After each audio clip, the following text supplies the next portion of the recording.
Bonjour et bienvenue sur ma chaîne YouTube. C'est vraiment ici que je partage mon expertise, sur AutoCAD. Donc, c'est là que vous allez pouvoir y découvrir vraiment tous les différents trucs et astuces que je peux vous partager ou encore des petits débogages.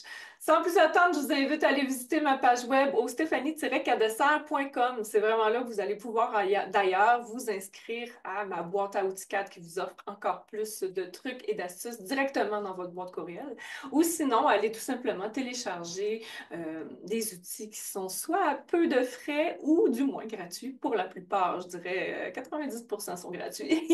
Fait qu'il faut juste aller fouiller un petit peu sur mon site web ou encore découvrir un peu mon autre service qui est la production de plans pour demande de permis de construction, rénovation résidentielle.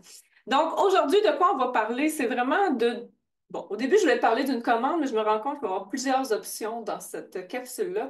C'est le scale et la rotation, mais avec référence. Pourquoi je parle des deux? C'est que les deux sont pas mal ensemble. Donc, le scale, je crois que c'est échelle en français.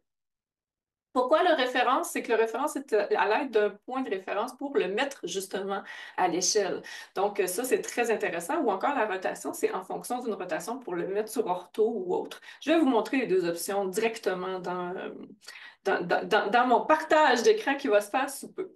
Pourquoi on utilise un PDF versus une image qui sont tous les deux des références externes? Le PDF, il va être parfois plus clair. Donc, entre autres, si tu veux partager un certificat de localisation sans pour autant devoir le tracer, je te suggère le PDF, ça va être plus clair, plus professionnel, ça va mieux sortir que l'image.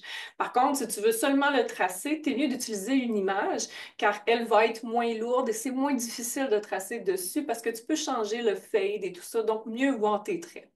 Fait que ça, c'est deux choses différentes. Ensuite, tu peux aussi importer un PDF en mode vraiment élément AutoCAD. Donc ça, tu vas l'utiliser dans le cadre où tu vas recevoir une fiche technique, entre autres, d'un bain ou des trucs comme ça. Et là, tu peux l'utiliser en plan ou en élévation comme designer ou autre. Là, tu pourrais l'intégrer en tant qu'élément.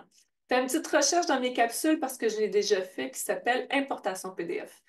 Sinon, tu as aussi, et ça, c'est un autre dossier complètement à part que je n'explorerai pas aujourd'hui, c'est le Raster Tools. C'est vraiment une extension que tu peux acheter pour connecter à ton AutoCAD et là, tu peux modifier carrément un PDF directement dans ton AutoCAD. Donc, on appelle ça plus de la vectorisation. Là, ça, c'est vraiment totalement autre chose. Tu pourras faire des petites recherches à ce niveau-là. Raster Tools, c'est de la vectorisation. Donc, ça fait un peu le tour de ce que je voulais te donner comme information avant de faire mon partage d'écran. Donc, je me lance directement dans le partage. Alors, nous voilà. Donc, on voit qu'on a plusieurs éléments dans mon fichier. Donc, ici, j'ai un plan qui est un PDF. Ici, j'ai une élévation qui est un PDF. Et ici, j'ai une image pour un certificat de localisation. Donc, je vais commencer par parler du PDF. Ici, vous voyez, j'ai un PDF d'un plan qui est le même projet que l'élévation que j'ai ci-dessous. Et non seulement j'ai un PDF, mais j'ai aussi une dimension à 73 pieds. Comme tu peux voir, c'est vraiment la même cote, ce qui nous indique que c'est la bonne échelle. J'en ai une autre ici à 9 pieds. La différence du quart de pouce dépend juste de où est-ce que je suis allée le piquer, parce que des fois, c'est pas toujours évident de piquer au bon endroit. Mais c'est une bonne façon d'aller le valider. Je pourrais en faire un autre avec vous ici tout de suite. Je prendrais celle-là ici. Quand je vous parlais tantôt là, qu'on ne voyait pas bien quand on est en PDF, ça l'explique, là. Si vous voyez que j'ai de la difficulté à aller chercher vraiment le centre de l'image.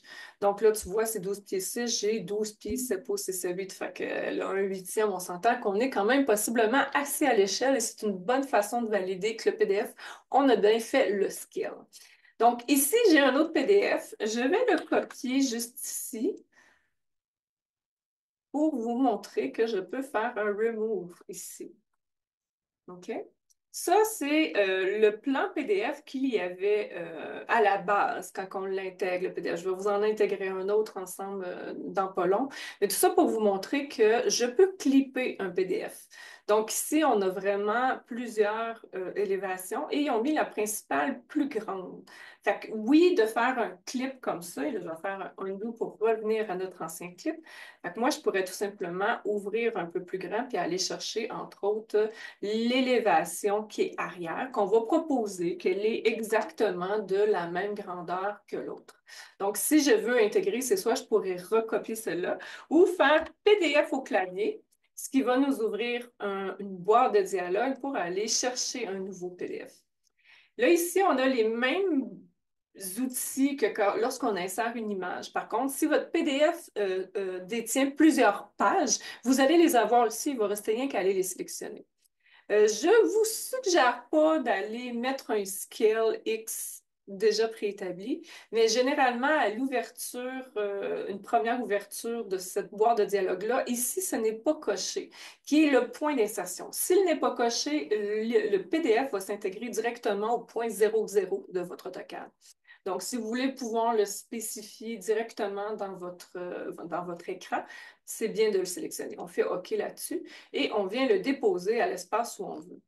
Quand on arrive proche du PDF, on n'a qu'à le sélectionner et faire SC au clavier pour ouvrir notre commande Scale, comme on peut voir ici. Et là, c'est là que ça devient intéressant. Lorsqu'on a des cotes comme c'est le cas ici, c'est encore mieux. Fait qu'on pique la cote que l'on souhaite agrandir. Et là, c'est ici que c'est important de regarder. Soit on peut faire une copie ou on peut faire une référence. Moi, j'attire votre attention sur la référence. On peut soit venir le cliquer à l'écran ou faire R parce qu'on voit que la lettre majuscule bleue identifie qu'au clavier, on peut faire le R pour activer cette portion de commande-là. Donc, je fais le R Enter et là, je dois recliquer à nouveau le point de référence et là, je dois aller chercher l'autre point de référence qui est juste ici, qui va déterminer ma cote et ma longueur à mettre en place. Donc, vous voyez ici, j'ai 25 pieds 3 pouces.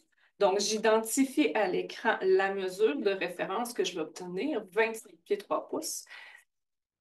Et voilà, l'échelle est gérée. Là, si je ne veux pas qu'il y ait d'intégration, de superposition ou tout ou autre, je peux aller créer vraiment une boundary ici pour pouvoir isoler vraiment l'élévation dont j'ai besoin.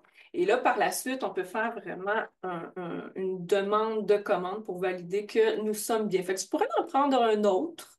Comme ici, je pourrais venir prendre le 8 pieds 1 pour valider est-ce que je suis vraiment à l'échelle. Puis on peut voir, là, je pense que je l'ai pris peut-être un petit peu trop grande, mais on voit que le 8 pieds 1, il est sensiblement similaire. On peut aller valider avec une autre par la suite. Donc ici, je vais prendre le 9 pieds 2 pour valider que je suis bel et bien à la bonne échelle. Donc, on voit 9 pieds 2, je suis sensiblement. Donc, à partir de là, on pourrait soit l'intégrer à notre cahier de plan parce que le client nous en a offert ou autre, puis mettre des annotations.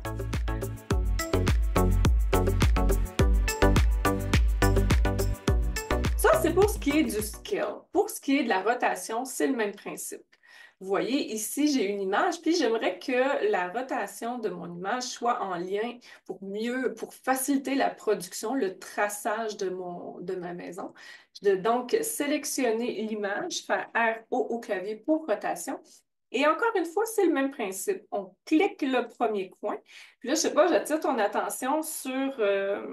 on voyait mieux quand on ajoutait un fade ou autre versus le PDF. Et là, je fais R au clavier pour demander la référence à nouveau. Et là, je viens cliquer le coin ici, le coin ici.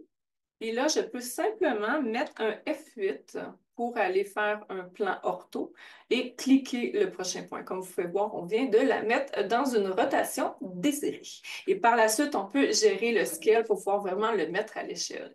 Ici, c'est sûr que j'attire l'attention que le plan est possiblement en mètres. Donc, après ça, il va falloir faire un scale de 39,3701.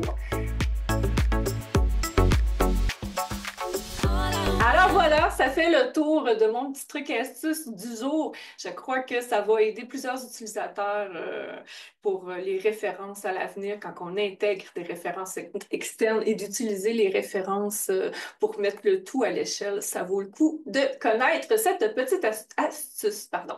Alors, je vous dis à une prochaine capsule.